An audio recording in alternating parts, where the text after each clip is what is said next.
चलिए आज का हम लोग सेशन शुरू करते हैं। प्रणाम गुरुजी। प्रणाम। गुरुजी प्रणाम। प्रणाम प्रणाम। आज हम सीखेंगे D7 चार्ट, जिसे सप्तमांश कुंडली भी कहते हैं। इस D7 चार्ट से हम लोग संतान के विषय में देखते हैं।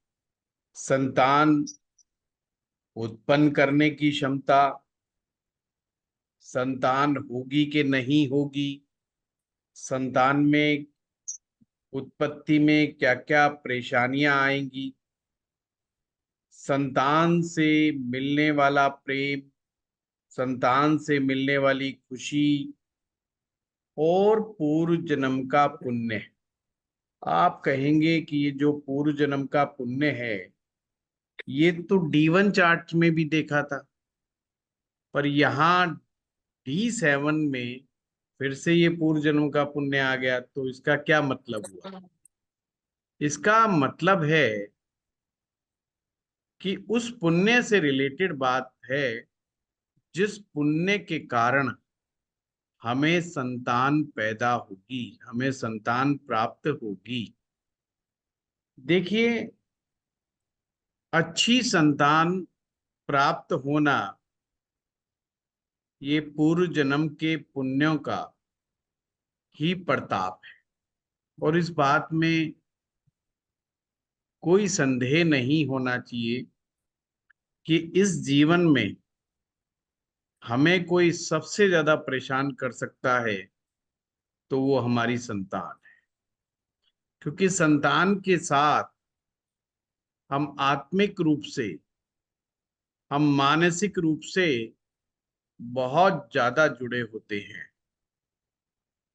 अक्सर व्यक्ति अपने स्पाउस के साथ फाइट कर सकता है, उससे अलग हो सकता है, तन से भी अलग हो सकता है और मन से भी अलग हो सकता है। पर संतान एक ऐसी चीज है जिससे व्यक्ति का मोह कभी भी हटता नहीं। चाहे वो लड़का हो चाहे वो लड़की हो, मोह हमेशा उसके प्रति बना ही रहता है। D7 चार्ट बहुत गहराई में जाकर के वास्तव में आपकी कुंडली के पंचम भाव को ही दिखाता है। जो आप D1 चार्ट में 5th हाउस देखते हैं, वो ही उसी का एक्सटेंशन ये D7 चार्ट है। अगर कभी याद करने में कठिनाई आए तो एक सूत्र हमेशा याद रखो।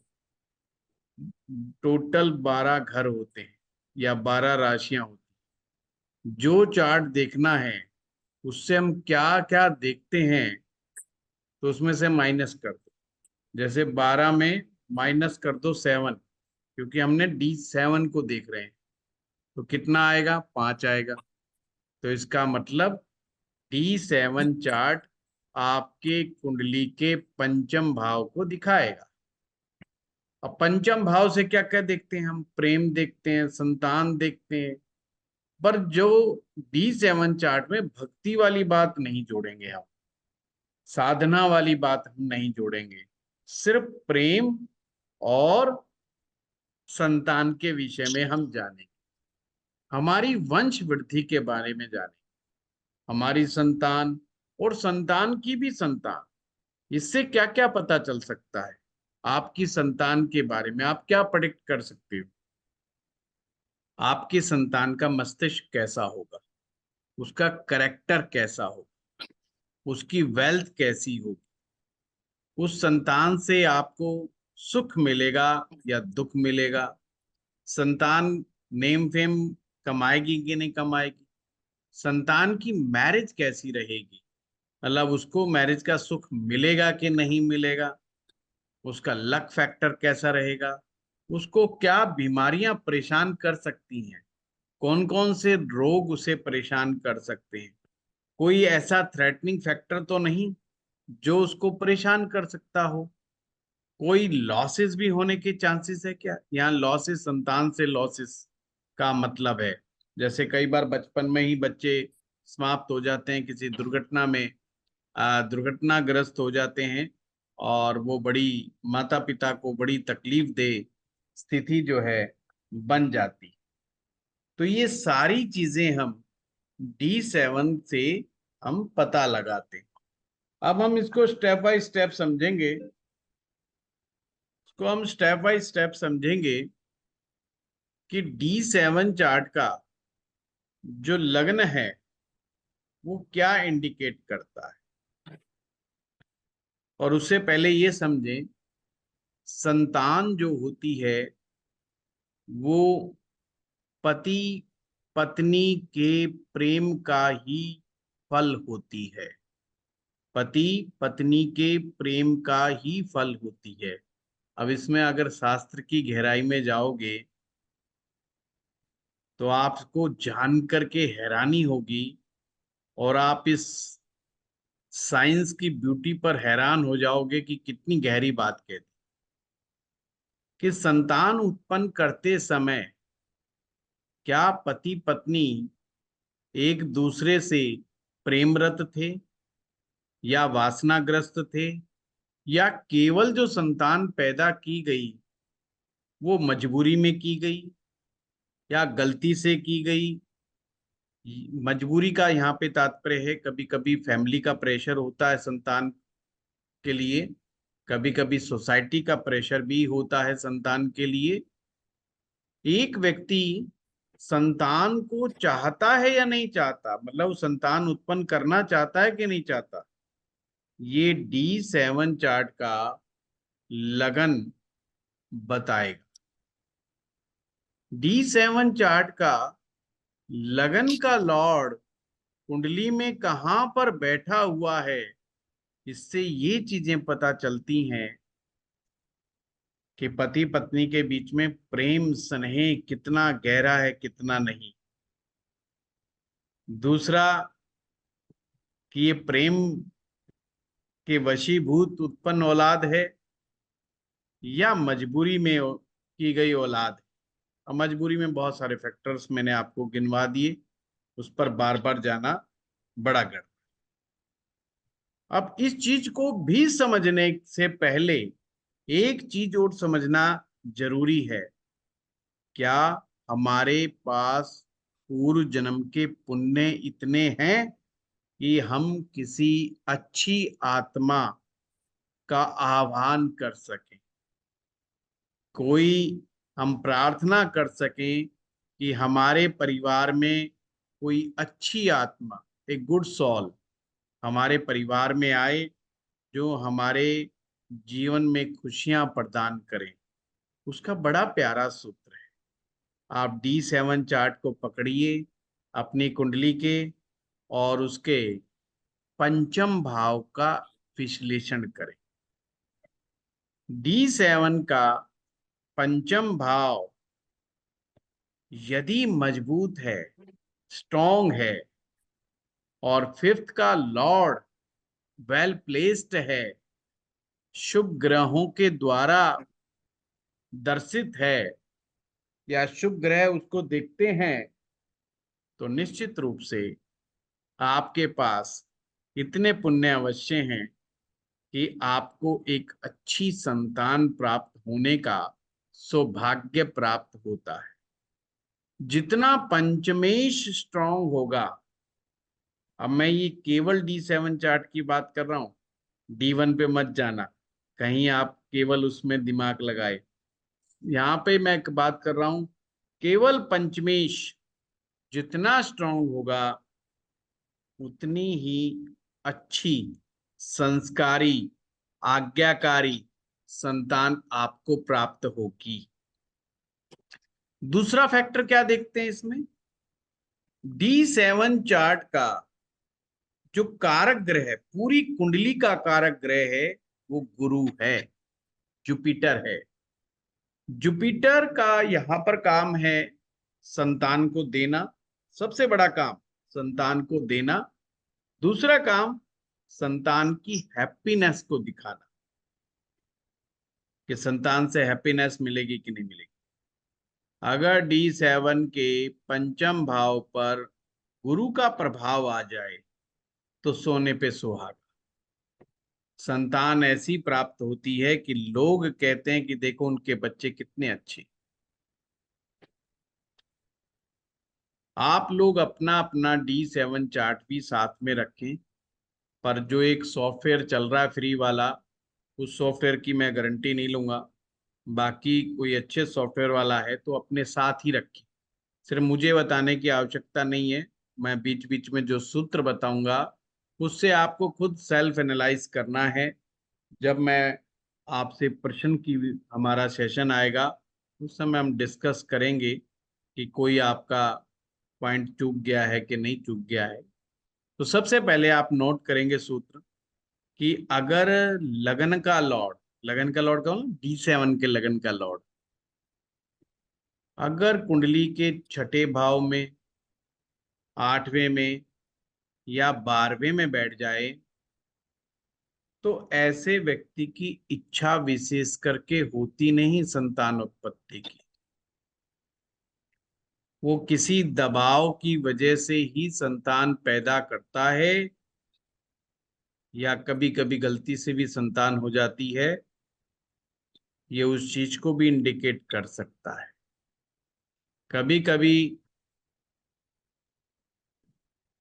ये ऐसी स्थितियों को भी प्रदर्शित कर देता है जिसमें प्रेम नहीं वासना है।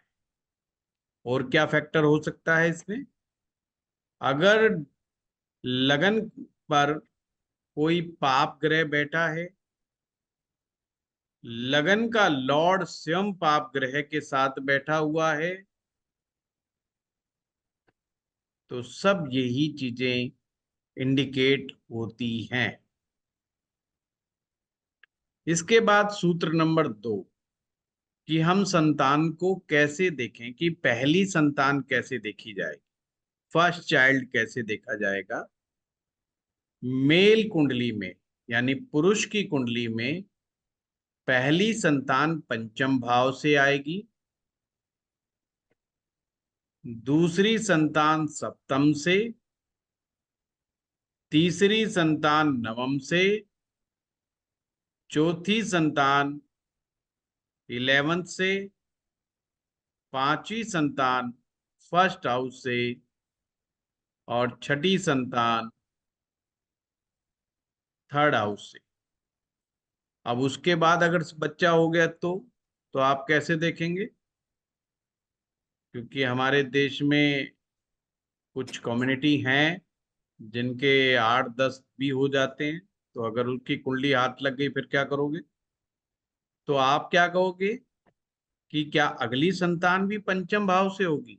नहीं, अब अगली संतान के लिए आपको फोर्थ हाउस को लेना है। ध्यान से समझना, छठे बच्चे के बाद ये जो सातवां बच्चा होगा ये चौथे भाव से होगा।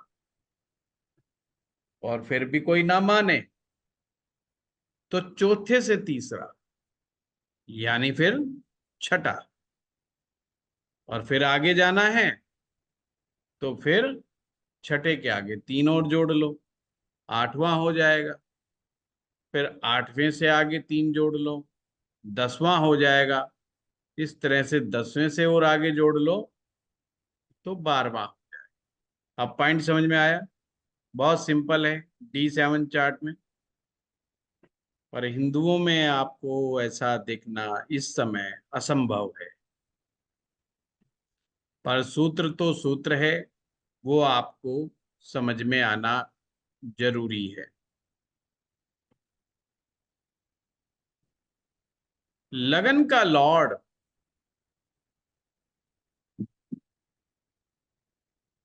और पंचम भाव का लॉर्ड, ये दो महत्वपूर्ण फैक्टर होते हैं भाव में। और जुपिटर, अगर किसी व्यक्ति का लगन का लॉर्ड बहुत अच्छा है, पंचम का लॉर्ड बहुत अच्छा है, बहुत अच्छे को वेल प्लेस्ड हैं, शुभ ग्रहों के साथ बैठे हुए हैं, और गुरु की प्लेसमेंट बहुत अच्छी है, तो ऐसा व्यक्ति अपनी संतान से बहुत सुख प्राप्त करता है। उसकी संतान नाम कमाने वाली होती है, मतलब नेम फेम कमाने वाली होती है संतान।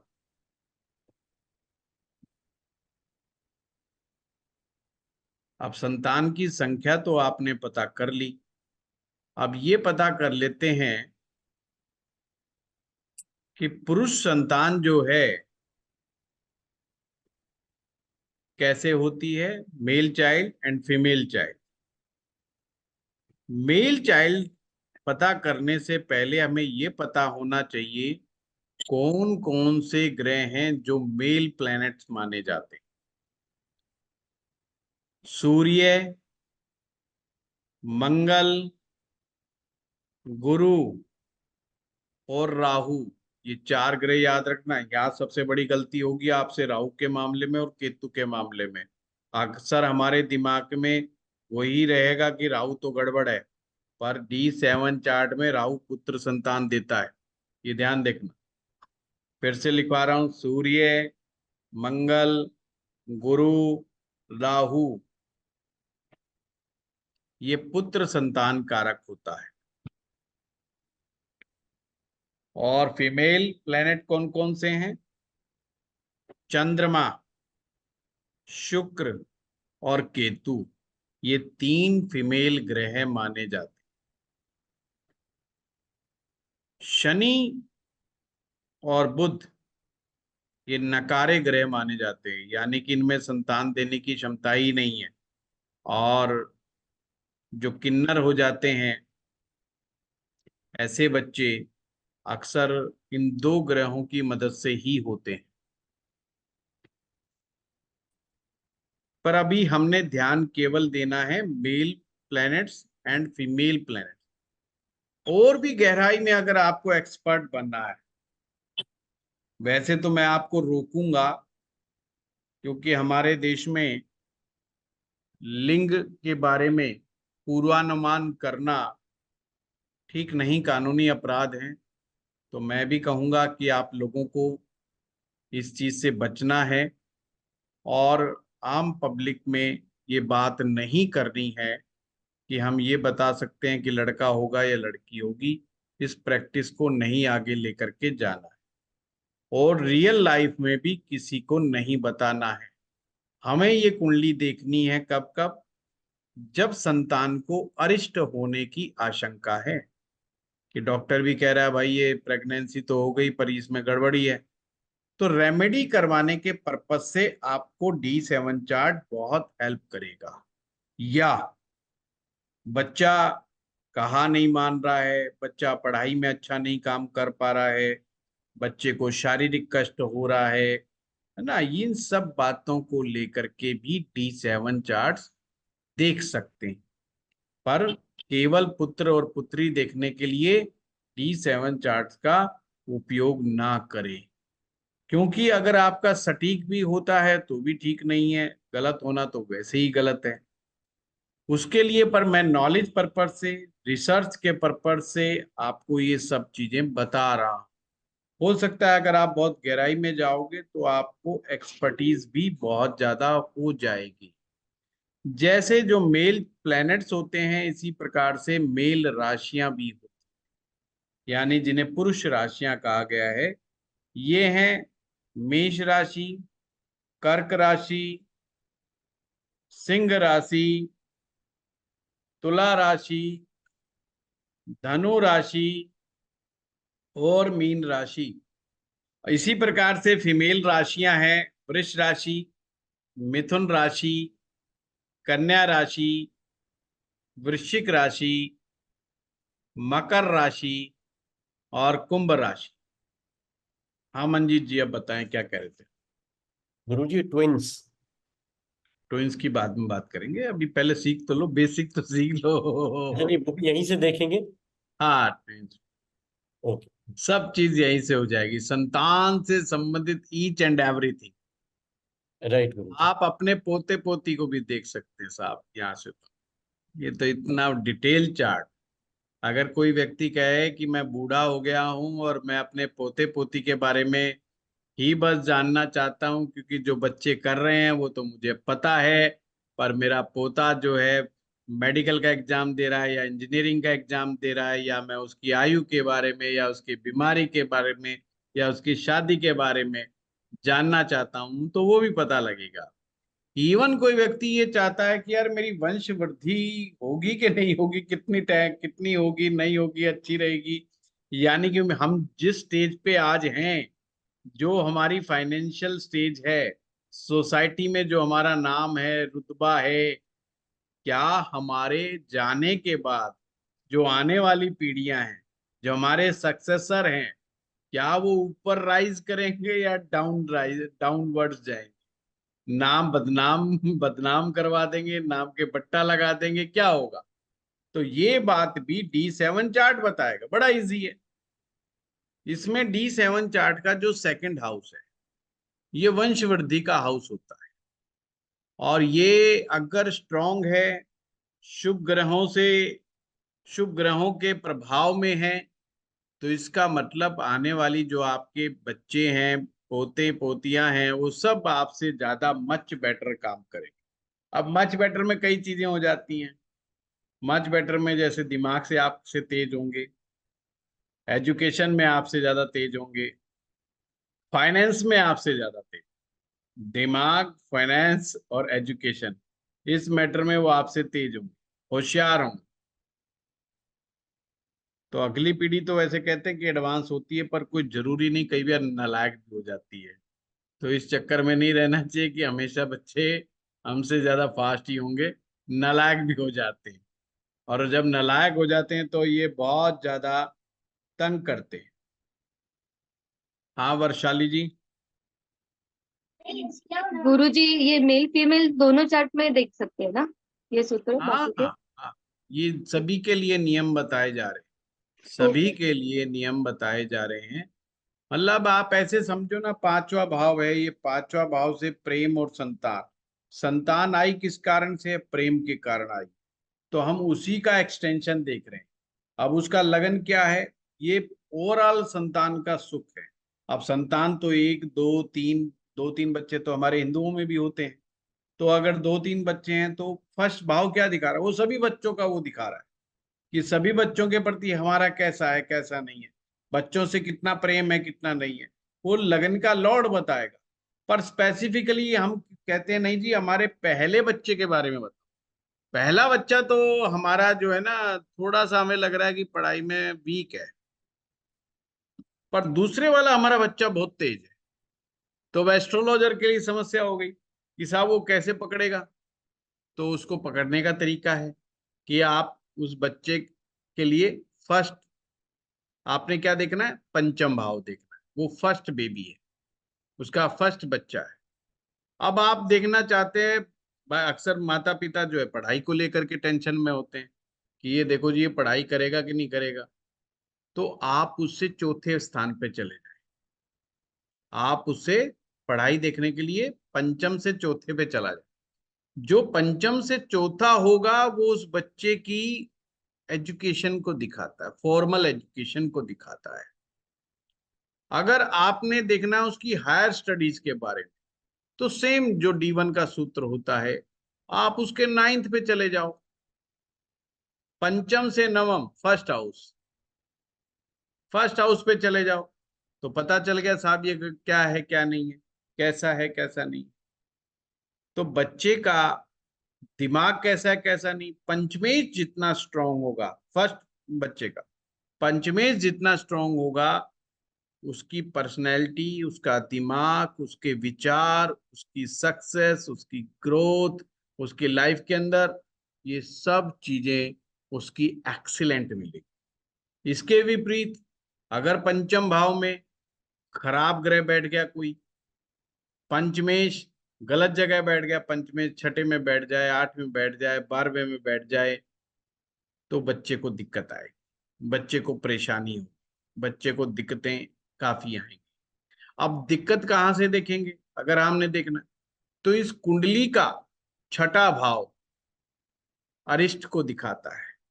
अरिष्ट मैंने बीमारी को दिखाता है, परेशानियों को दिखाता है। 8वां भाव गंभीर बीमारियों को दिखाता है, संतान की गंभीर बीमारी को दिखाता है। 12वां भाव लॉसेस को दिखाता है, एक्सपेंडिचर को दिखाता है। इसी तरह अगर आप दूसरे बच्चे को जानना चाहते हैं तो दूसरे बच्चे के लिए आप 7th को पकड़ लो और उससे नंबर 4 आगे चले जाओ। नंबर 4 आगे चले गए तो 10वां भाव आ जाएगा, उसकी एजुकेशन को दिखाएगा। अगर तीसरे भाव का एनालिसिस करोगे तो सेकंड बच्चे की हायर एजुकेशन पता लग जाएगी आपको। ऐसे आप 1 बाय 1 स्टेप बाय स्टेप एक एक बच्चे के बारे में फाइंड आउट कर सकते हैं। तीसरा बच्चा है तो 9th हाउस को पकड़ लो और 9th हाउस से गिनना शुरू कर दो। यानी कि पहले क्या चेक करेंगे, 9th हाउस का लॉर्ड कैसा है। 9th हाउस का लॉर्ड अगर बहुत अच्छा है, बहुत बढ़िया है, शुभ ग्रहों के प्रभाव में है, तो डेफिनेटली वो बच्चा इंटेलिजेंट है, स्मार्ट है, होशियार है, ग्रो करेगा ही करेगा, उसको कोई ताकत नहीं रोक सकती, वो आगे बढ़ेगा ही बढ़ेगा। तो तीसरे बच्चे के बारे में आपने पता लगा। अब चाहे ये लड़का हो चाहे लड़की हो, दोनों में अप्लाई है, ये मैं आपको बता दूं। उसमें हमें ये बुद्ध को पकड़ने की और उसको जरूरत नहीं है यहाँ पर। केवल जा मान लो आपकी पहली बच्ची लड़की है, सेम सिस्टम अप्लाई कर दो। उसका दिमाग अच्छा होगा, उसकी पढ़ाई अच्छी होगी, उसकी हायर एजुकेशन अच्छी होगी, वो सक्सेसफुल होगी, वही सारी की सारी बातें आपको वो अप्लाई कर देनी है बस। ठीक है ना? कितना आसान, मुश्किल बिल्कुल भी नहीं है, बहुत आसान है। और अगर आपको 1 सेकंड के अंदर देखना हो D7 कैसा है, सारी चीज छोड़ देना, बस ये देख लेना बृहस्पति कैसा बैठा है। बृहस्पति अगर एग्जॉल्टेड है D7 के अंदर, एग्जॉल्टेड है, ऑन साइन में है, वेल प्लेस्ड है, ट्राइंस में है, तो डेफिनेटली औलाद चाहे बेशक कम पढ़ी लिखी होगी, चाहे कम वो होगी, पर आपको सुख बहुत देगी, आपका कहा जरूर मानेगी, आपकी आज्ञाकारी बहुत होगी। मतलब ये 1 सेकंड में पता चल गया कि भाई D7 हमें क्या इंडिकेट कर रहा है, क्या नहीं इंडिकेट कर रहा है। पॉइंट समझे कि नहीं समझे? बहुत आसान। हाँ जगदीश जी बताइए। हाँ गुरुजी, उसमें वर्गोत्तम का कॉन्सेप्ट नहीं लगेगा, अप्लाई कर सकते हैं, और नहीं नहीं मिसकैरेज नहीं के नहीं लिए क्या, लगेगा। और मिसकैरेज हो तो मिस उसके लिए। कैरेज, मिस कैरेज को देखा जाता है पापक ग्रहों से। पापक ग्रहों से कैसे देखते हैं, देखो, अगर मान लीजिए आप फीमेल की कुंडली देख रहे हैं और हमने देखा कि भाई ये 5वां जो भाव है ये पहले बेबी को इंडिकेट करता है। अब यहाँ पर कोई पापी ग्रह आ गया, पापी आ गया मतलब नीच का मंगल बैठ गया, कोई राहु जैसा ग्रह बैठ गया, कोई और नेगेटिव प्लैनेट्स बैठ गया, शनि बैठ गया, नीच राशि का कोई ग्रह बैठ गया, और पंचमेश जो है कमजोर हाउस में चला गया, पंचमेश छठे में चला गया, वो मिसकैरेज करा सकता है। ऊपर वो से गिनती आपने वो दशा भी देखनी है, महादशा और अंतरदशा जो चल रही है। कई बार महादशा का जो ग्रह होता है वो 5वें भाव पर अगर नेगेटिव इम्पैक्ट छोड़ रहा होगा तो वो भी मिसकैरेज करवा सकता है। वो गिनती में आएगा। हाँ आएगा ही दो आएगा, बच्चा गिनती में गिनेंगे फर्स्ट गिना सेकंड। जाएगा। पहला जब कंसीव हुआ और कंसीव होने के बाद मिसकैरेज हो गया तो पहला बच्चा में हो गया, तो फिर आप सेकंड की तरफ जाएंगे। बेशक उनकी निगाह में पहला उपलब्धि उपलब्धि होगी, बेशक वो 7th से होगा एक, परंतु उसको गिनेंगे आप साथ। वो 5वें का तो हो गया ना, वो तो मिसकैरेज हो गया। अब हमें बराबर। 7th पे जाना, फिर 9th पे जाना है, ऐसे। कई बार क्या होता, 3 बार मिसकैरेज हो गया, 3 बार मिसकैरेज हो गया तो हमने फिर 11th से पकड़ना है अगला भी। परंतु ये चार्ट रेमेडीज के मामले में एक्सीलेंट रिजल्ट आपको दे सकता है, ये मैं आपको बता दूं, एक्सीलेंट रिजल्ट्स दे सकता है ना। D1 चीज चार्ट से जो चीज नहीं पकड़ी जा सकती संतान के विषय में, वो आप यहां से पकड़ सकते हो। पहले जैसे मैं बताऊं आपको, पुरुष पुरुष को कैसे देखते हैं। पुरुष के चार्ट में 3 ग्रह बहुत मेन इंपॉर्टेंट हो जाते हैं, सूर्य, शुक्र और गुरु, ये 3 ग्रह याद रखो पुरुष की कुंडली में। सूर्य, शुक्र और गुरु, इन 3 ग्रहों के कारण ही पुरुष को संतान प्राप्त होती है। 3 ग्रहों के कारण ही पुरुष को संतान प्राप्त होती है। सूर्य क्या करता है? सूर्य आत्मा का अट्रैक्शन है, आत्मा को अट्रैक्ट करता, सोल को अट्रैक्ट करता, यानी कि वो इंडिकेट कर रहा है कि किस लेवल की सोल को लेकर के आने में क्षमता को पुरुष रखता है। यानी कि D7 चार्ट में अगर सूर्य वेल प्लेस्ड है, इसका मतलब हायर लेवल की सोल उसके फैमिली में आने वाली। सेकंड चीज क्या होगी? सेकंड होगा वीनस। वीनस है शुक्र, जिसे आप सीमन से भी जोड़ करके देख सकते हो। जब तक उसकी क्वालिटी अच्छी नहीं होगी तो संतान उत्पत्ति में समय लग जाएगा, डिले हो जाएगा, या जितना वो कमजोर होगा, उसकी क्वालिटी कमजोर होगी, बच्चे भी शारीरिक रूप से कमजोर ही होंगे। ये समझ, बच्चे भी कमजोर पैदा होंगे, बच्चों के अंदर मानसिक विकृतियां आ सकती हैं, बच्चों में एडिक्शंस की प्रॉब्लम हो सकती है, बच्चों में चीखने चिल्लाने की और ये सब करने की प्रॉब्लम हो सकती है, कई मानसिक दोष पैदा हो सकते हैं। तो ये सब शुक्र की ताकत, क्योंकि सप्त धातु D7 चार्ट में सप्त धातुओं का बड़ा जिक्र आता है और 7 रसों का जिक्र आता है। तो शुक्र वो चीज है। गुरु क्या है? गुरु आशीर्वाद, आध्यात्मिक पावर है, आपका नॉलेज है।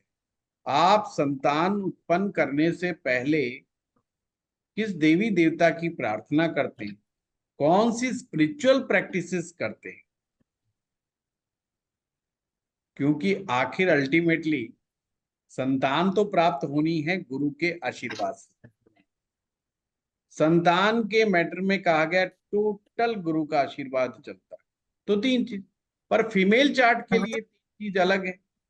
उसके लिए सबसे इंपॉर्टेंट प्लैनेट है मून। कंसीव करने के लिए moon is very important in case of women. Second है मार्स, एंड थर्ड फिर अगेन जुपिटर। जुपिटर दोनों में कॉमन, यानी कि जुपिटर कहीं पर भी पिट गया, मेल हो या फीमेल हो, तो वहां पर दिक्कत ही आ जाएगी। थैंक यू गुरु।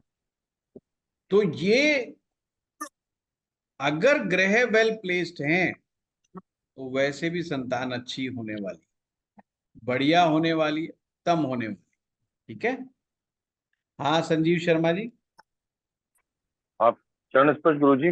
बस मैं एक्चुअली ये पूछना चाह रहा था गुरु जी, यदि मान लीजिए एक मेल की कुंडली है, एक फीमेल की कुंडली, मतलब पति पत्नी की कुंडली है, और यदि हम उसमें D7 को देखते हैं और यदि आपस में उनमें कोई क्लैश है, तो उस केस में मतलब बच्चों का बिहेवियर पति के लिए या पत्नी के लिए या मतलब माता पिता के लिए कैसा रहेगा, वो ऐसे देखेंगे या मतलब कैसे उसे एनालाइज करेंगे? पहली बात तो संजीव जी, ये कॉमन होता है। D7 चार्ट जो पति का दिखा रहा वही पत्नी का दिखाना चाहिए, मैक्सिमम यही जी। चांस होने चाहिए। अगर ये गड़बड़ हो गया तो ठीक है। वैसे तो कि बच्चा आपका ही है, यानी आपका ही DNA है, ये पता करने का भी ज्योतिष में सूत्र लिख रखा है, पर मैं बोलूंगा नहीं। किसी का देखने में गड़बड़ हो गई वो टेंशन में आ जाएगा, तो मैं उस चक्कर में पढ़ता नहीं। बट आप पढ़ना, ये लिखा हुआ है D7 चार्ट में। मंगल और चंद्रमा 2 ग्रहों से चेक होता है, और उसका पूरा सूत्र नहीं बताऊंगा। तो कहने का मेरा तात्पर्य ये है कि संतान के विषय में आप ईच एंड एवरीथिंग, ये आपकी आने वाली पीढ़ी को दिखाता है। और D12 चार्ट जो मैं करवाऊंगा वो पीढ़ी है जिससे आप आए हो, जिस पीढ़ी के थ्रू आप आए हो वो D12 चार्ट है, और आप के थ्रू जो संतानें आएंगी उसके बारे में हम D7 से पता करेंगे। हाँ अभिलाषा जी। सर मेरा क्वेश्चन ये है सर, आजकल बहुत बच्चे आउटसाइड में रहते हैं, फॉरेन कंट्री में रहते हैं, सो वो हम लोग अगर 12th हाउस एक्टिवेटेड हो जाएगा, मतलब 5th goes in the 12th, so can it be kind of loss because they're not staying नहीं with नहीं you नहीं and नहीं नहीं नहीं नहीं, अभिलाषा जी, इसको अपन विदेश में नहीं, पंचमेश अगर 12वें भाव में चला गया तो ये बहुत खराब स्थिति को दिखाता है। ये बच्चे को, ये केवल मात्र विदेश को नहीं दिखाता। विदेश जाना कोई नेगेटिव बात इतनी नहीं है। कोई बच्चा पढ़ने के पर्पज से कैसे चला गया, देखेंगे सर ये कि बच्चे कैरियर विदेश को, में रहेंगे? नहीं वो तो हम बाद में वो करेंगे ही करेंगे सबका, आपका क्वेश्चन लेंगे ही लेंगे। पर मैं कह रहा हूं कि मैं उस प्रश्न का जवाब दे रहा हूं जो आपने कहा पंचमेश 12वें में चला जाए। पंचमेश में 12वें जाना ये अच्छा नहीं है। आप उस सूत्र को याद करो कि क्या बताया था। हमने बताया था पंचम भाव आपका पूर्व जन्म का पुण्य है। कौन सा पुण्य? जो केवल संतान से रिलेटेड है, कि संतान हमें अच्छी मिलेगी बुरी मिलेगी, हमारे को सपोर्ट करेगी नहीं करेगी। मुद्दा ये है, मुद्दा ये है कि वो हमारी सेवा करेगी कि नहीं करेगी। इंडियन मेंटेलिटी से देखेगी हमारी सेवा करेगी कि नहीं करेगी। तो अगर वो 12वें में चला गया तो वो हमारी सेवा नहीं करेगी। ठीक है, अब वो किसी भी कारण से। पवन बंसल जी। सर मेरा क्वेश्चन ये था कि यदि कोई ग्रह नवांश में यदि 6, 8, 12 में है और D7 में यदि ट्राइन में अच्छे घरों में बैठा हुआ है, तो क्या वो नवांश मतलब D7 के लिए, बच्चों के लिए तो अच्छा होगा या बच्चों के लिए भी खराब हो जाएगा? आप उसको ना सीधा आप सीधा D1 से D7 पे आइए। अच्छा, नवांश का कोई नमांश रोल नहीं? नहीं नहीं है रोल, और सबकी अपनी इंपॉर्टेंस है। अभी हमने सबसे ज्यादा समय नमांश पे लगाया, वो इसीलिए लगाया क्योंकि वो सबसे ज्यादा इंपॉर्टेंट है। उसी से तो पता चलेगा कि हमारे ग्रह की स्ट्रेंथ क्या है। अगर आपने नवमांशा से ये पता लगा लिया कि मेरा फला ग्रह बहुत बढ़िया है, फॉर एग्जाम्पल मैं जुपिटर को लेता हूं, अगर आपने पवन जी ये पता किया नवमांश कुंडली में मेरा गुरु कैसा है, और आपने पाया कि आपका गुरु एक्सीलेंट है, मान लिया कि आपका जुपिटर नवमांश कुंडली में ट्राइन्स में बैठा था, 1, 5, 9 में कहीं बैठा, तो हमने तो कहा था ये बहुत अच्छा है। अब इसी जुपिटर को हम अगर D7 में देख रहे हैं, अगर यहाँ पर भी वो अच्छा हो गया तो ये तो बहुत ही अच्छी बात हो गई। तो ये वहां पर आपको संतान संबंधी जितनी भी ब्लेस होंगी, जितना भी फायदा होगा वो सब दिखाएगा। पर ये भी हो सकता है कि D7 वो गड़बड़ जगह बैठ जाए। तो ये दिखाता है गुरु तो स्ट्रांग हो गया आपका, पर संतान के मामले में गुरु फायदा नहीं दे रहा, क्योंकि D7 में गुरु अच्छे हाउस में नहीं गया, पाप ग्रह के साथ बैठ गया या 6, 8, 12 में बैठ गया, कोई भी कारण हो सकता है उसका। तो हम कहेंगे यार संतान को लेकर के कोई ना कोई चिंता इसको बनी ही रहेगी, ये किसी ना किसी बात को लेके उसके पीड़ित ही रहेगा। अब चाहे वो किसी भी बात को लेकर के उसके पीड़ित रहे, उसको वो चीज देखने को मिलेगी। ऐसे प्रयोग करना है आप। नवमांशा में जाओ, किसी भी प्लेनेट को उठा करके उसकी स्ट्रेंथ देखो। जैसे अभी मैंने बताया कि अगर ये देखना है कि पुरुष संतान पैदा करने में कितना सक्षम है, तो 3 ग्रह पकड़ो। तो आपने पहला सूर्य पकड़ा, तो सूर्य को भी नवमांश में देख लो। आपने देखा सूर्य नवमांश में तो कमजोर पड़ा हुआ है, सूर्य नवमांश में, इसका मतलब पूरी कुंडली में सूरज की ताकत मजबूत नहीं है। आपको जो भी ग्रह नवमांश में मजबूत मिलेगा, जब वो डिविजनल चार्ट्स में जाएगा वहां भी वो मजबूती माना जाएगा। फिर तो प्लेसमेंट डिसाइड करेगी उसकी कि यार ये हमें स्मूथनेस से चीज देगा या ऑब्स्टेकल क्रिएट करके चीजें देगा। जैसे संतान कुछ को बड़ी ऑब्स्टेकल्स के बाद होती है, कुछ को बहुत डिले के बाद होती है, ये सब ऐसे ही पता चलता है। अगर D7 चार्ट में किसी हाउस में, अच्छे हाउस मजबूत ग्रह बैठे हुए हैं, अब मजबूत का मतलब वो वैसा D1 वाला हिसाब नहीं लगाना कि भाई पंचमेश नवमेश एक साथ हो गए तो ये हो गया वो हो गया। मजबूत का मतलब कि क्या वो नवमांशा में मजबूत है। अगर वो नवमांश में मजबूत हैं और वो D7 में बैठे हुए हैं, तो वहां से उसी प्रकार का परिणाम आपने पकड़ना है। फॉर एग्जाम्पल जैसे कि शनि ग्रह आपके लिए नकारात्मक होकर के D7 चार्ट में बैठ गया, वो उसकी दृष्टि अच्छी नहीं मानी जाती, वो संतान भाव को देख रहा है, पर आप उसको चेक करो नवमांश कुंडली में, क्या वो ताकतवर है कमजोर है? अगर आपने पाया ये बहुत मजबूत है तो D7 चार्ट में वो डैमेज करेगा ही करेगा, और आपने पाया नवमांश में वो कमजोर है तो फिर बचने के चांस हैं, रेमेडी से बच सकते हैं आप, उपाय से बच सकते हैं। अगर वो इतना बलशाली है तो उपाय भी काम नहीं करेगा। तो नवमांश को तो हम भूल ही नहीं सकते। समझ लो आप, फलादेश करते समय और आगे तक की वर्ग कुंडलियों में हम भूल ही नहीं सकते, ये समझ लो। हाँ, D7 चार्ट में या तो आपका सीखने का तरीका ये हो, किसके स्टेप बना लो कि मैंने भाई D7 चार्ट का सबसे पहले मैं ये चेक करूंगा लगन का लॉर्ड कहां पर बैठा है, कुंडली का लगन का लॉर्ड कहां पर बैठा है। फिर मैं चेक करूंगा ये वंश वृद्धि के लिए कैसा है, सेकंड हाउस पे पाप ग्रह बैठे हैं कि शुभ ग्रह बैठे हैं। शुभ ग्रह बैठे हैं तो मतलब वंश काफी लंबा और बड़ा चौड़ा आगे तक बढ़ेगा, राइज करेगा। आपको अगर ये पता करना है, अब अगला स्टेप क्या होगा, गुरु की प्लेसमेंट देख लो। आपने देखा गुरु वेल प्लेस्ड, अब लड़का हो या लड़की हो मामला नहीं है, लड़की होगी तो भी तरक्की करेगी, लड़का होगा तो भी तरक्की करेगी, क्योंकि संतान तो दोनों ही गुरु के आशीर्वाद से चलती है, चाहे लड़का हो चाहे लड़की हो। संतान के आशीर्वाद के लिए गुरु का आशीर्वाद बहुत बहुत जरूरी है। ऐसे स्टेप बना लो और फिर वही स्टेप, पहली संतान दूसरी संतान, इसी तरीके से करके देखो। अभी तो कल भी मैं क्लास इसके ऊपर लूंगा और मैं आपको सिस्टमेटिक वे से नोट्स बनाने की मैं कोशिश कर रहा हूँ। अगर वो मैं दे पाया तो आपको जरूर कोशिश करूंगा, क्योंकि मैं लिख रहा हूँ इस चीज को, तो देखते हैं। हाँ सागर साहब, गुरुजी प्रणाम। प्रणाम।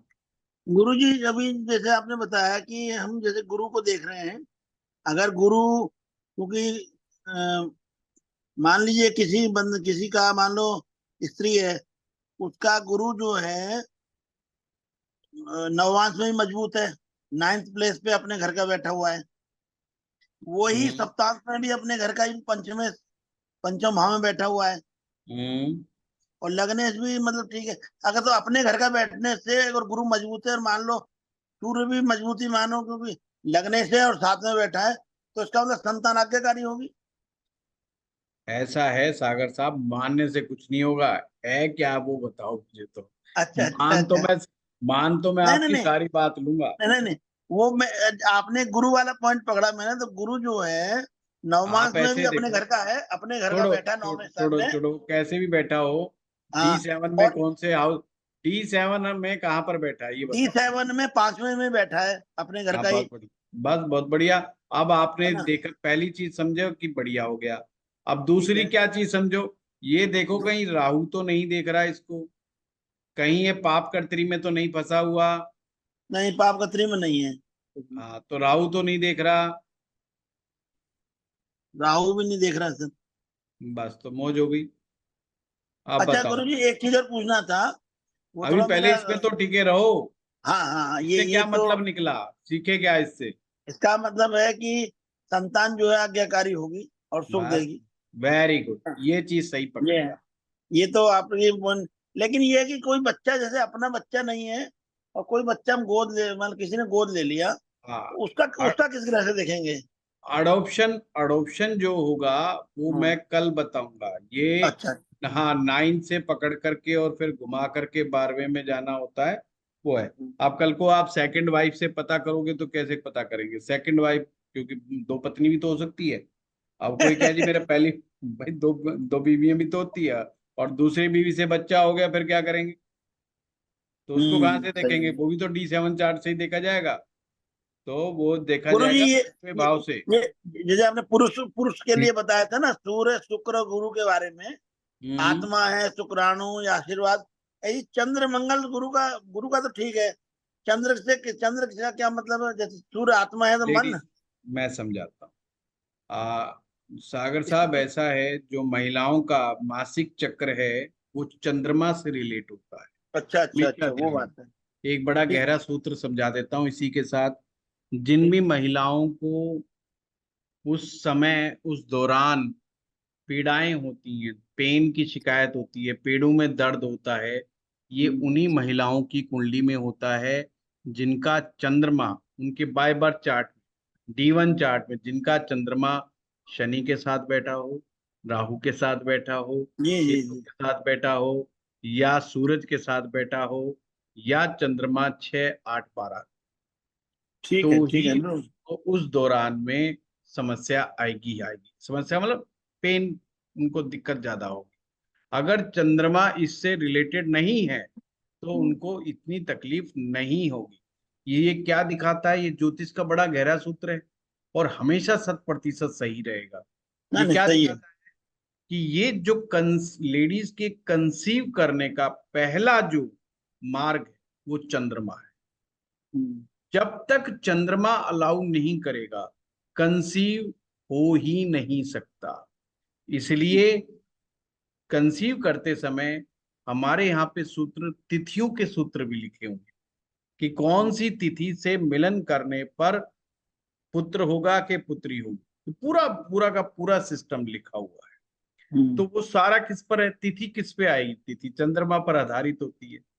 तो चंद्रमा ही है महिला के लिए जो मार्ग खोलता है संतान के लिए।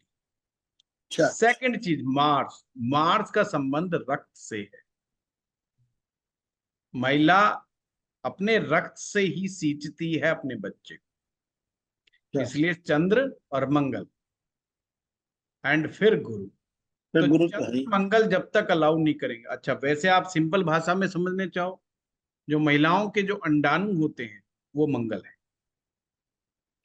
अगर वो गड़बड़ हो जाएंगे, अगर मान लो वो टूट जाते हैं बीच में, सही ढंग से वो नहीं होता, तो भी वो कंसीव नहीं कर सकती। तो इसलिए चंद्र, मंगल और गुरु, 3 ग्रहों को इसमें जोड़ा गया है महिला के केस।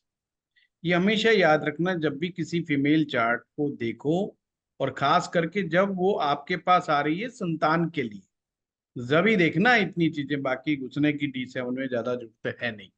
ठीक है। ठीक। ओके गुरु जी प्रणाम। हाँ ममता जी, गुरुजी प्रणाम। प्रणाम। मेरे पास D7 चार्ट नहीं है, और वो मतलब इसमें कैसे देखेंगे? अब नहीं है तो आप लेके आओ, पकड़ो आप। वो बनाया जा सकता है? और क्या, बहुत इजी है। इसी वो नवांश जैसे बनाया उसी तरीके से? नहीं नहीं, बिल्कुल अलग है। इसमें 4 डिग्री 13 मिनट 7 कुछ सेकंड का इसमें बनती है। इसकी विधि बिल्कुल अलग है। आपके पास कोई सॉफ्टवेयर नहीं है क्या?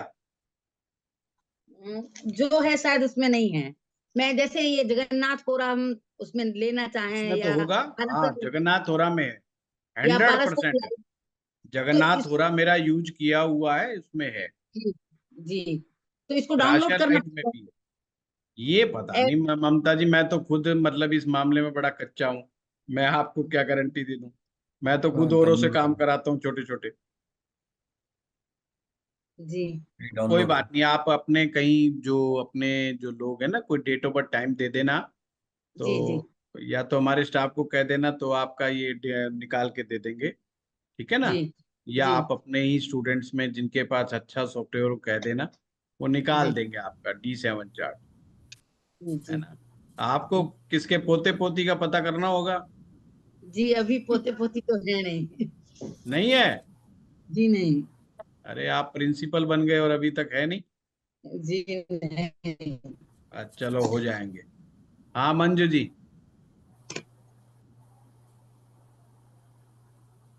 म्यूट है आप।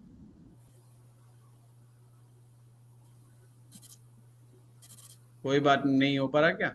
हाँ, हाँ। हो गई। हाँ गुरुजी, जो आपने बताया था ना कि 6 8 12 में जाता है, तो वो 8 वाला मेरा रह गया, उसको रिपीट थोड़ा सा बता दो दोबारा से। 8 वाला कुछ भी नहीं है, सिंपल है। छठे भाव में, आठवें भाव में या 12वें भाव में लग्नेश अगर चला जाता है तो व्यक्ति नहीं, जो पंचम है हाउस बोला था आपने, वो मेरा रह गया था।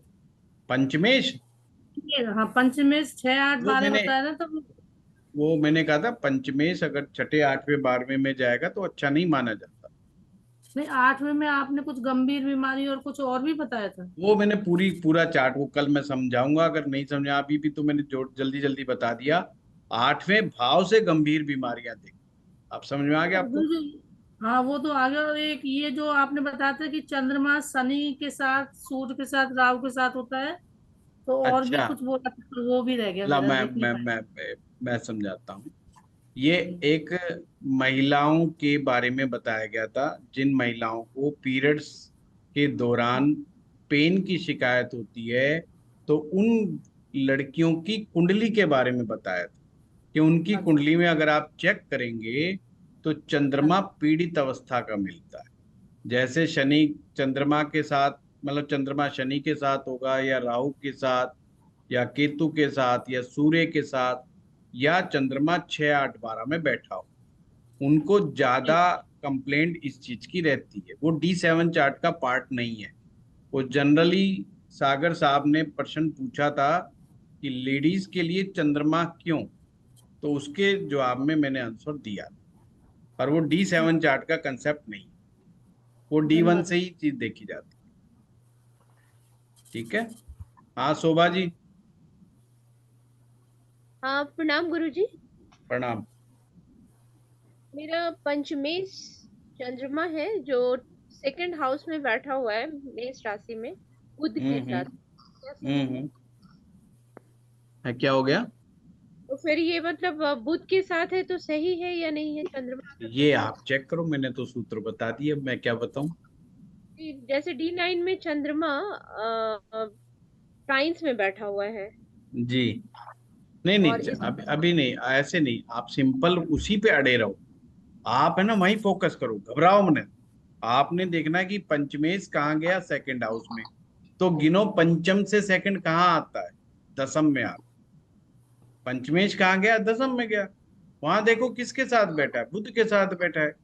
तो बुध यहाँ पर कुंडली में क्या है, खराब ग्रह है कि अच्छा ग्रह है, कौन सा ग्रह है, वो चेक करो। अगर वो खराब ग्रह है तो हाँ, पहले बच्चे के लिए फिर वो दिक्कत देगा, थोड़ा सा चिंता बनाएगा। और अगर अच्छा ग्रह है तो पहले बच्चे के लिए अच्छा हो जाएगा, सिंपल है। इसमें टेंशन लेने की जरूरत नहीं है ना। थैंक यू गुरुजी। देखिए मैं थोड़ा सा D9 में आपके पर्सनल चार्ट्स पे कमेंट्स करने से बच रहा हूँ। हो सकता है कि वो संतान का क्या मामला, सभी के सामने बोल देना कई बार मेरे लिए धर्म संकट वाली बात है। अब मैं तो सूत्र बता के ही खुश हूं बस, और पर्सनली तो मैं गोल गोल ही जवाब दूंगा, जानबूझ करके। अच्छा हुआ तो मैं अच्छा बोल दूंगा, अब मान लो नेगेटिव निकल आया तो मैं क्या बोलूंगा? वो सबके बीच में बोलना कोई अच्छा बात? अब मान लो किसी का बच्चा नालायक हो, अब मैं थोड़ी कहूंगा तुम्हारा बच्चा नालायक है, ये तो बहुत बुरी बात हो जाएगी। ये तो चीज ठीक नहीं रहेगी, ना आपके लिए ना मेरे लिए भी ठीक नहीं है। वो कहेंगे अच्छे गुरु जी है तो गुरु जी आशीर्वाद दो, यही तो समझा रहे हो, गुरु के आशीर्वाद से सारा काम ठीक होगा, तो आप इसको आशीर्वाद दो, है ना? तो इसलिए घबराओ मत, बस डटे रहो। आप बिल्कुल ठीक ट्रैक पे जा रहे हो, समझने का थोड़ा सा प्रयास करो। जो सूत्र लिखवाए हैं, और ये लिखित फॉर्म में भी आ जाएंगे अगर आप कहोगे तो, मैं लिखित फॉर्म में भी भेज दूंगा उसको, जो आराम आराम से अच्छी भाषा के अंदर जो है। मैंने आज भी लिखे हैं स्क्रीनशॉट के ऊपर, पर वो पता नहीं फिर बाद में मैंने इसलिए नहीं दिखाया कि मेरी राइटिंग समझ में आएगी कि नहीं आएगी। ये देखिए इस तरीके से मैंने बना रखे हैं ये, पर वो अच्छी राइटिंग का कमाल इसमें ज्यादा नहीं है। ये देखिए, ये सारे मैंने बनाए थे आप लोगों के लिए। हम्म, अच्छा है राइटिंग। अच्छा है, फिर तो हम्म। आपको मिल जाए। हम्म। फिर तो सिस्टमाइज वे से बना के भेज दूंगा। ये हम्म। जल्दबाजी में आज बनाया था मैंने, और गुरुजी भी दो है। सवाल है। हाँ बताइए जगदीश। आ, जो आपने बताया कि पंचमें 12th हाउस में है, तो और शायद संतान से के लिए अच्छा नहीं है, उसका जो संतान 2 या 3 बच्चे, कौन सी संतान अच्छी रहेगी? और बीच में आपने बताया कि सागर जी कि दूसरी वाइफ से संतान हो, तो वो उसमें सागर जी कुछ बोले इसमें, आपने वो हमने सुना नहीं अब कि कौन सी संतान अच्छी रहेगी, 2 या 3 संतान है वो मैंने तो। जगदीश से सिंपल बताया है कि कौन सी संतान अच्छी रहेगी। तो पहली संतान को 5वें भाव से देखिएगा, दूसरी संतान को 7वें भाव से, और तीसरी संतान को 9वें भाव से। उसको देखने का तरीका क्या है, जैसे मान लो एक फॉर एग्जाम्पल तीसरी संतान को देखना है।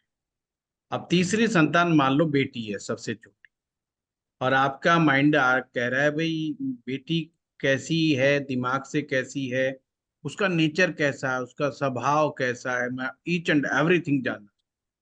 तो आप 9वें भाव को बिल्कुल फोकस हो जाइए 9th हाउस पे। 9th हाउस पर बैठने वाला जो भी ग्रह होगा वो उसके स्वभाव को दिखाएगा। 9th हाउस का लॉर्ड जहां पर भी बैठेगा उसकी बुद्धि कैसे काम करेगी ये पता लग जाएगा। 9 से चतुर्थ भाव में जाएंगे तो उसकी एजुकेशन पता चल जाएगी। प्लस में कारक, एजुकेशन का कारक और जोड़ते जाइए। मान लीजिए आपने उस व्यक्ति की कम्युनिकेशन पावर पता करनी है, लड़की कि वो लड़की कम्युनिकेशंस में कैसी होगी, तो आपने ये देखना है 9th हाउस से मरकरी कहाँ बैठा हुआ है, मतलब अपने से कौन से हाउस में बैठा हुआ है। अगर मरकरी 3rd हाउस में बैठा है, 6th हाउस में बैठा है, बहुत ही अच्छी बात हो गई, मरकरी वहां पर बहुत बढ़िया स्पीच देने वाली बन जाएगी। अगर इसी प्रकार से उसके हायर एजुकेशन को जानना है तो 9 से 9 में चले जाएंगे आप। जब 9 से 9 पे जाएंगे तो वो पंचम आ जाएगा, तो पंचम भाव उसके हायर एजुकेशन को दिखाएगा। तो यानी आपने 9 पर फोकस किया, उसका करेक्टर, उसका रंग, उसका रूप, इवन आप उसका रंग रूप भी पता कर सकते हो, कद काठी भी पकड़ सकते हो आप। पर आप है ना, आपको इसका अभ्यास करना पड़ेगा, एकदम से नहीं आएगा, घबराना नहीं। रंग रूप कद काठी चाल चरित्र सब कुछ, चेहरा मोहरा सब कुछ वहां से पता लग जाएगा। दृष्टि युति को भी ध्यान में लेंगे। सबको ईच एंड एवरी टूल्स आपको हर कोई अप्लाई करना पड़ेगा, ये नहीं है कि नहीं अप्लाई करना। इवन अगर कोई राजयोग कारक स्थितियां बनती है, कोई लक्ष्मी योग बनता है D7 चार्ट, जैसे गुरु और चंद्रमा का कॉम्बिनेशन बन गया तो कहा भाई गज केसरी योग हो गया। अब इसको गज केसरी को वैसे नहीं देखेंगे, पर D7 चार्ट का बना हुआ गज केसरी योग ये दिखाता है कि आपकी संतान बड़ी प्रॉस्पर, उसके पास बहुत अच्छा रुपया पैसा धन धान्य खूब होगा, गाड़ी मकान बंगला नौकर चाकर सबका सुख होगा। That's it. और उल्टा हो गया कि शनि चंद्रमा मिल गए या राहु चंद्रमा मिल गए तो टेंशन दे देंगे। बस इतना ही करना है, टूल सारे आजमाओ। आप है ना, देखो अपने बच्चों को, तो आज के टाइम में आप लोग सब बड़े हैं, बुजुर्ग हैं, और सबको पता है, अपने बच्चों के बारे में पता है। आप खुद की कुंडली लो, खुद की कुंडली पकड़ना, बच्चों की नहीं पकड़नी, खुद की पकड़नी है। और उनसे देखो कि उन आपके बच्चे के स्वभाव गुण, स्वभाव, प्रकृति, उसकी सफलता, उसकी एजुकेशन कितनी मैच कर रही है D7 से। उसकी प्रैक्टिस करो आप बार बार, बजाय मुझसे पूछने के।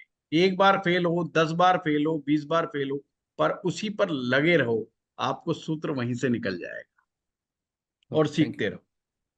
और सेकंड वाइफ, सेकंड वाइफ, दूसरी पत्नी से बच्चे की बात कर रहे थे, इसमें सागर जी ने कुछ पूछा ना, हमने सुना ही नहीं दिया। सेकंड वाइफ से बच्चा जो आएगा वो 12वें भाव से देखा जाता है, क्योंकि सेकंड वाइफ सेकंड हाउस से देखी जाएगी, और उससे 11वां, सेकंड से 11वां जब जाएगा तो 12वां हो जाता है।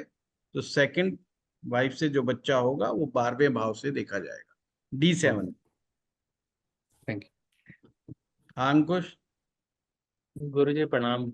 प्रणाम। जैसे मतलब हस्बैंड की कुंडली में मतलब ठीक है, योग जुपिटर का प्लेसमेंट भी अच्छा है, चंद्रमा के साथ बैठा हुआ है, और वीनस और उसका भी मार्स का भी ठीक है, बट वाइफ के केस में लगन लॉर्ड जो वो 6, 8, 12 में चला जाता है, तो वो मतलब कि उसका कोई तो इस चीज इंटरेस्ट। को, पहली चीज है ये, वो उसको ये नहीं मतलब जैसे एक होता है ना, पति पत्नी एक ख्वाब सजाते हैं कि हमारा बच्चा कैसा होगा।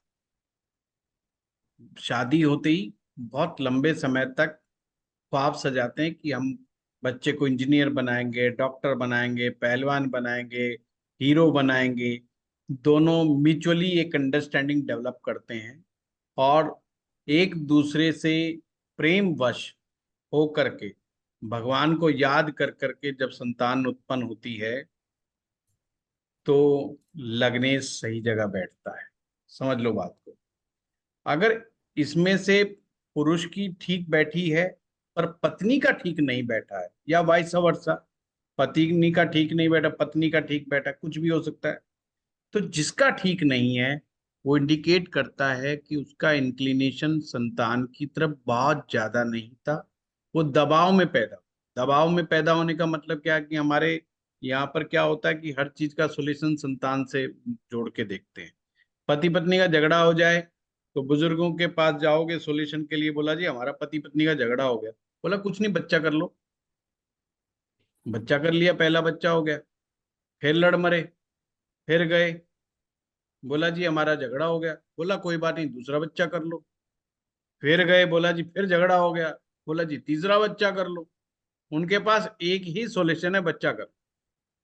अब ज्यादा बच्चे हो जाएंगे तो दोनों छोड़ के नहीं भाग सकते। पहले मैं समझता था कि ये चक्कर क्या है ना, वो चक्कर ये होता है कि दोनों में से किसी का एक का दिमाग जरूर बच्चों की तरफ बहुत हो जाता है, फिर वो तो छोड़ के भागता नहीं। फिर एक पार्टी डोमिनेट करती है, दूसरा पार्टी हाथ जोड़ के बैठा रहता है बच्चों के चक्कर। हाँ, आप टेक्निकली कोई बात कह रहे थे, मैं बीच में काट दिया। हाँ, अगर वो लगने 6, 8, 12 में बैठा है तो अंकुश, वो चीज कोई बहुत अच्छा वो नहीं है। उसके बाद में कोई रेमेडी भी नहीं है क्या गुरुजी? मतलब नहीं, एक तो रेमेडी तो है, इसमें रेमेडीज बहुत है, D7 में रेमेडीज ही रेमेडी, 6, 8, पर कोई 12। करने वाला होना चाहिए। एक तो उससे ये पता चलता है कि भाई देखो क्या मनोदशा क्या है, उसकी मनोदशा क्या है संतान के विषय में। जैसे कुछ लोगों का कोई ख्वाब ही नहीं होता संतान पैदा करने से पहले, कोई ख्वाब नहीं, कोई ड्रीम नहीं। मतलब उनको लगता है बच्चा पैदा करना है, नेचुरल थिंग है, हो गई बस हो गई। पर उन्होंने कोई उसके बारे में कुछ सोचा ही नहीं होता। सोचने का मतलब ये मैं नहीं कह रहा कि 2 साल बाद होगा, 5 साल, वो प्लानिंग का पार्ट नहीं मानता। सोचने का मतलब कुछ लोग बड़े उत्साहित होते हैं कि हम बच्चे को बड़ा होके तो ऐसा बनाएं, हम देश का CM बनाएंगे, हम PM बनाएंगे। कोई बिना ख्वाब के जब बच्चा आ जाता है ना, तो फिर वो बच्चा भी प्रोग्रेस नहीं कर पाता। ये आने वाली पीढ़ियों को ज्ञान जरूर देना कि अपने बच्चा पैदा करने से पहले 4 बार सोचो कि किसी आत्मा को आप आह्वान करके अपने घर में लेकर के आ रहे हो तो आत्मा कैसी होनी चाहिए, इस बारे में 4 बार सोचना चाहिए। क्योंकि रेस्ट ऑफ द लाइफ आपकी उन्हीं बच्चों के ऊपर कटेगी। हमारी असली पूंजी जमीन जायदाद नहीं है, हमारी असली पूंजी हमारी औलाद है। और हम जीवित रहते हैं तो केवल औलाद के कारण ही जीवित रहते हैं। अगर मान लो किसी के बच्चे, बहुत बड़ी ट्रेजेडी हो जाए, किसी कारण में एक्सीडेंटल डेथ हो जाए, उनसे पूछो जब भी हाथ लगा करके, वो कहेंगे बस जीना नहीं चाहते। कुछ कर लो, उनसे आप करोड़ों की बात करके देख लो, उनका करोड़ों में 1 रुपए का इंटरेस्ट नहीं हो। बस वो बार बार एक ही बात कहेंगे, अब मैं क्या करूं, किसके लिए करूं, मुझे जीना ही नहीं है, हम तो इंतजार कर रहे हैं कब आ जाए। इसका मतलब इंसान किसके लिए जी रहा है? अपनी औलाद के लिए। वो इस धरती के ऊपर हर तरह की फाइट कर रहा है, किसके लिए? संतान के लिए। पर जब हम उसे बुला रहे हैं ना, जब हम बिल्कुल दिमाग का इस्तेमाल नहीं कर रहे, अच्छी अच्छी साधनाएं करो। शादी से पहले D7 चार्ट देखने का महत्व बहुत ज्यादा है, क्योंकि उस समय आपको पता लगेगा D7 चार्ट में प्रॉब्लम क्या है। अगर जैसे ही ऐसा केस आता है कि D7 का लगन का लॉर्ड दाएं बाएं हो गया, उनकी काउंसलिंग की बहुत ज्यादा जरूरत है। उनको मंत्र देने की जरूरत है। मंत्र जप करे, और मंत्र जप करेगी तो उसको पता चलेगा। बड़े प्यारे प्यारे मंत्र हमारे ऋग्वेद में दिए, अच्छी संतान के प्राप्ति के बहुत अच्छे अच्छे उपाय दिए हुए हैं हमारे शास्त्रों में, और वो काम करते हैं। पर उसके लिए उनको बेचारों को टाइम चाहिए। 6 महीना साल भर दोगे उनको बेचारों को उपायों को, जब तो कोई एक्शन दे लेंगे वो। महीने 1.5 महीने में, या कंसीव करने के बाद। कंसीव कर लेने का मतलब है आत्मा तो बुला लिया ना, आह्वान तो हो गया उसका। अब तो बस आपने 9 महीने रखना है उसको अपने पास, फिर तो जो होगा सो होगा। क्योंकि आपको पता है ना, आत्मा अपने साथ क्या लेके जाती है? आत्मा अपने साथ कर्म और संस्कार लेकर के आती है। अब कैसी संस्कारी आत्मा आपने बुला ली? आत्मा को अट्रैक्ट करने के लिए वैसे आपको भी बनना पड़ेगा। अगर आपका एनर्जी लेवल लो रहेगा ना, तो आपके पास लो लेवल की आत्मा ही आएगी। अगर आपका एनर्जी लेवल बहुत हाई रहेगा तो आपके पास हायर लेवल की आत्मा आएगी। ये भी ध्यान रखना। जितने स्पिरिचुअली हाई रहोगे, चाहे आप स्पिरिचुअली हाई रहो, या आप नॉलेज वाइज हाई रहो, या आप शारीरिक रूप से हाई रहो, जो जिस चीज में आप हाई होगे ना, उसी लेवल की आत्मा आपके पास आएगी। ये ध्यान रखना। अगर आप शारीरिक रूप से बहुत बलवान है, पति पत्नी, देखना उसके बच्चा भी पहलवान ही आएगा, 101%। अगर वो दिमाग से दोनों पति पत्नी बहुत तेज है, तो बच्चा भी तेज ही आएगा। उनके पास आत्मा ही वही टकराने वाली है। ध्यान रखना, मूर्ख आत्मा नहीं आने वाली। और दोनों मूर्खानंद है भाई, कोई भरोसा नहीं, कुछ भी हो सकता है। संतान उत्पन्न करना ये तो बहुत ही क्रिटिकल काम है, जिसको हम बहुत सहज समझते हैं, क्योंकि इसका भी एक पाप चढ़ता है। भाई भगवान भी सोचे ना, क्या छोड़ गया तू धरती पे भाई, उनने अंत तक मचा रखा पूरे, तू तो आ गया यहाँ पर लौट करके। हाँ वो देख तेरे पीछे जो तेरे कार्टून जो है पीछे अंत तक मचा रखा उन्होंने। तो भगवान भी तो बुरा मानता है। और अच्छे होंगे तो अच्छा, भाई तुमने आते समय, आने से पहले धरती पर एक दो अच्छे आत्माओं को लेकर के आए हो। देखो वो कितना अच्छा काम कर रहे हैं, दान पुण्य का कार्य कर रहे हैं, लोगों की सेवा कर रहे हैं। तो ये सब चीजों का आशीर्वाद बनता है। तो इसीलिए तो देखो ना, ये आशीर्वाद से जोड़ा गया संतान। इसलिए पहले लोग संत महात्माओं के पास जाते थे, आशीर्वाद लेते थे, अपने गुरुजनों के पास जाते थे, आशीर्वाद लेते थे कंसीव करने से पहले। विवाहित जोड़ों को अक्सर अपने कुल देवी या कुल देवता के यहाँ पर ले जाने की परंपरा आज भी है। अपने गुरुओं के पास ले जाने की परंपरा आज भी है हमारे देश में। बेशक उनको रहस्य नहीं पता इस चीज का कि हम क्यों क्यों ले जा रहे हैं। तो आप जरूर इस बात को आगे जरूर करिए कि D7 चार्ट वैसे प्रोफेशनली कोई काम खास आता नहीं है, बट मैं इसको बड़ा महत्वपूर्ण मानता हूँ, क्योंकि इससे ये जरूर पता चलता है कि आपकी औलाद का क्या है। ये चार्ट उन लोगों के लिए बहुत महत्वपूर्ण है जिनकी अभी शादी नहीं, या नई नई शादी, और अगर उनका जीवन साथी भी ऐसा ही है जो थोड़ा इस सिस्टम में बिलीव करता है, तो डेफिनेटली वो एक बहुत अच्छा काम कर सकते हैं। अच्छी से अच्छी साधनाएं उपलब्ध हैं, बस करना पड़ता है। धन्यवाद। चलिए अब सभी के हो गया। कल और हम बात करेंगे एडॉप्शन पे। आपने कहा एडॉप्शन पे भी सर बात। एक क्वेश्चन है मेरा है कौन बोल रहे हैं? सर, उर्मी। हाँ हाँ बताइए आप। गुरुजी, उर्मी नो सर। कैंसर जैसे फीमेल की कुंडली में फर्स्ट फर्स्ट चाइल्ड 9th से देखेंगे या 5th से ही देखेंगे? 9th से देखेंगे। So 9th and then moving from 9th 11th like this? नहीं नहीं नहीं नहीं, फिर 7th से देखेंगे। वैसे 7th 9 का 7 लॉर्ड, फिर 5th का लॉर्ड, फिर 1st का लॉर्ड। अच्छा अच्छा। और सर इसमें जैसे जुपिटर 5th हाउस में है D7 में, तो इसको कारक भावना से नहीं कहेंगे क्योंकि वो तो नहीं नहीं कारक है। नहीं नहीं, कारक को वैसे वो D1 में ही लगता है। कारक को भावनाश है ओनली D1 में ही अच्छा। एप्लीकेबल, वहां एप्लीकेबल नहीं। चाहे वो नवम और में सर बैठे, बल्कि लगन में, पंचम में, नवम में बैठा है तो बहुत अच्छा है D7। सर अगर इसमें जैसे जुपिटर के साथ, जैसे जुपिटर उच्च का हो, उच्च का मीन कैंसर में, और उसके साथ मार्स भी आकर बैठ जाए, तो अच्छी इट बात मीन्स है। के मिक्स रिजल्ट देंगे, राइट? नहीं नहीं नहीं नहीं नहीं नहीं नहीं, बहुत अच्छा रिजल्ट देंगे, अच्छा नॉट मिक्स टाइप। मंगल जब गुरु के साथ आ गया तो गुरु अपना स्वभाव उसमें डाल देगा। अच्छा, मगर उसमें मंगल की नीचता कुछ हो, ऐसा कुछ नहीं भंग हो होगा? जाएगी। ना ना, हाँ, नीचता वो बिल्कुल तो भंग हो हो जाएगी। जाएगी, बिल्कुल भंग हो जाएगी। और अगर सर इस, जैसे आपने कहा वीनस का, और तो वीनस के साथ अगर राहु और केतु आ जाएं, क्योंकि इसमें डेफिनेटली वो एक नेगेटिव इम्पैक्ट तो आ जाता है ना उन ग्रहों का, पाप ग्रहों का, तो it we, means there is something. नहीं, वीनस के बारे में क्या चीज समझना चाह रहे हैं?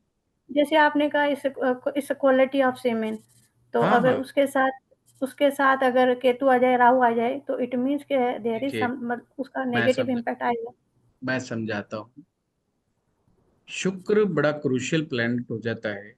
एक तो ये ट्राइन्स में नहीं आना चाहिए, फर्स्ट हाउस में, फिफ्थ में, नाइन्थ में नहीं आना चाहिए, क्योंकि ये अगर ट्राइन्स में आ जाता है तो ये इस चीज को भी शो करता है कि व्यक्ति इतना सेक्स के अंदर इन्वॉल्व हो जाता है कि वो उसकी सीमन की क्वालिटी बहुत कमजोर हो जाती है।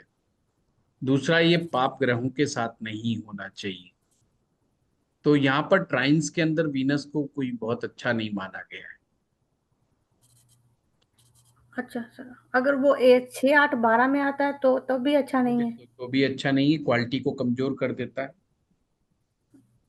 और सर क्वालिटी को यहाँ पर कमजोर कर देता है। जैसे 11th हाउस है, जैसे केंद्र और त्रिकोण में जुपिटर अच्छा है, अगर 11th में आता है तो थोड़ा सा इम्पैक्ट उसका कम हो जाएगा ना चीजों के नहीं, पॉजिटिव कम तो होगा, पॉजिटिविटी पर का। उसकी दृष्टि तो बहुत अच्छी जगह जा रही है ना, पंचम पे जा हाँ रही है। पंचम हाँ, पे बहुत जा रही अच्छी है, है। सप्तम पे, यानी पहले अगर मान लो उसके बच्चे ही दो हैं तो बहुत अच्छी बात है, दोनों संतानों पे जा रहा है। हाँ सर, और मेरे जो हस्बैंड के उसमें है, तो इस तीसरी वजह है से। नहीं, तीसरी संतान है नहीं, तो उसे कोई टेंशन ही नहीं है। राइट। है ना? Thank you sir, sorry sir, I बहुत वाज तीसरा, आउटसाइड, तो मैं कैमरा नहीं ओपन कर पाई। कोई बात नहीं। जी सर, हाँ थैंक जी। यू।